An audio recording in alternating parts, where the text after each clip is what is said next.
The Bura wind blasting at 15 m/s over the Dinaric Alps works like a natural breathwork tool. Match your inhale to its gusts, and you can reset your nervous system and spark insight.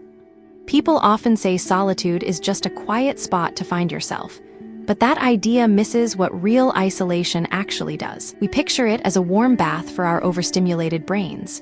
Yet up in Lukomir, Bosnia, 495 meters up, solitude feels less like a cushion and more like a hard mirror, showing exactly how loud our inner chatter is.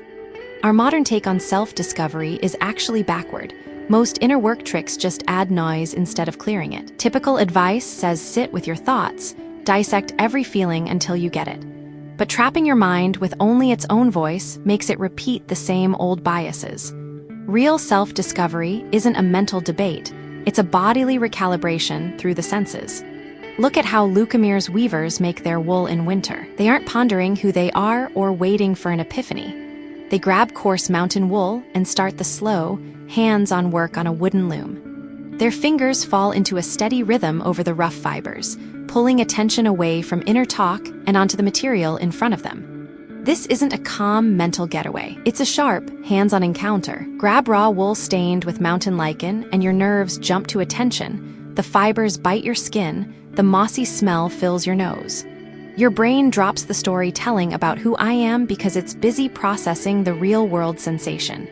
You're not thinking about your life, you're just feeling the moment. Let's bust a big myth. Many believe that sitting alone in a quiet cabin, staring at a wall, will spark insight. In truth, passive solitude just lets the brain's default mode run loose, replaying old worries and loops. Silence doesn't clear the head, it amplifies the internal chatter. Real change comes from what scientists call embodied engagement, hands busy, mind quiet. In Lukomir, a weaver keeps steady tension on each thread. If thoughts drift to worry, the fabric snags, the tension breaks, the pattern falls apart.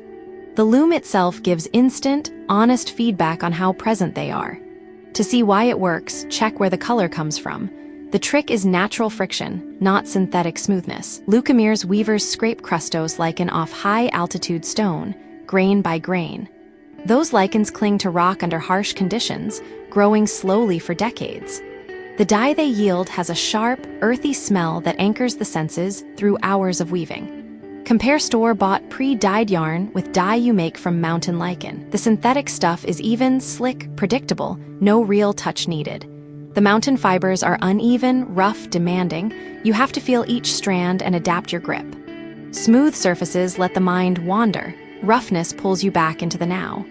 This is the turning point in how we perceive. Modern life dulls our senses. We surround ourselves with glass screens, temperature-controlled rooms, silent touchscreens. Touch becomes a bland, polished sheet. After months of only smooth surfaces, our sense of feel shifts, and we lose touch with our own body's signals. It's not a motivation problem. It's a lack of texture in our surroundings. When every surface feels the same, the brain hunts for stimulation by spinning endless thought loops, career, relationships, past slips, not because they are urgent, but because it craves real sensory input. Overthinking is really undersensing. The Lukomir loom is the core mechanism. It anchors wandering attention. It asks for a 3-step rhythm. Press the treadle with your foot, throw the shuttle with your hand, beat the reed into the cloth. Each move clicks, thuds, and shifts the tension, occupying the mind so there's no room for drifting thoughts. It's not about escaping thought, it's about channeling energy. When hands do precise, tactile work, the brain shifts from self-focus to task focus. The steady rhythm lets inner chatter fade on its own, no need to force silence. You just give your hands something genuine to hold. Swap real resistance for digital distractions, like reading uplifting quotes or playing background noise, and you're only patching the symptom, not fixing the cause of mental fatigue. You add more passive data to an already overloaded mind. What the brain really needs isn't more calm. It's a solid, unyielding thing to push against. The weavers of Bosnia's highest village don't see their work as therapy or spirituality. For them, weaving wool is a plain response to the mountain climate, a daily need passed down through generations of isolation. Because it's rooted in real survival, not self-help theory, it gives the mental clarity that today's wellness trends miss. Utility brings presence. intention often becomes performance. Coming back from the mountain, you don't need to buy a loom or relocate to one, 495 meters. The aim is to spot where you've swapped real texture for smooth digital comfort. Scan your workspace, notice what you touch each hour, and see the lack of friction. You're trying to cure a bodily numbness with only thoughts. Real self-discovery isn't about digging up a hidden secret in your head. It's about noticing how you engage with the physical world. To know your thoughts, you first need to relearn feeling the textures around you. When your hands grip rough wool and natural dye, the inner chatter fades on its own.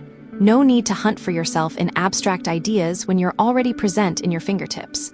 Before you try to silence your mind again, check what's in your hands.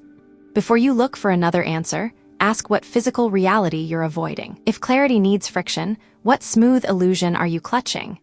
If clarity requires friction, what smooth illusion are you holding onto?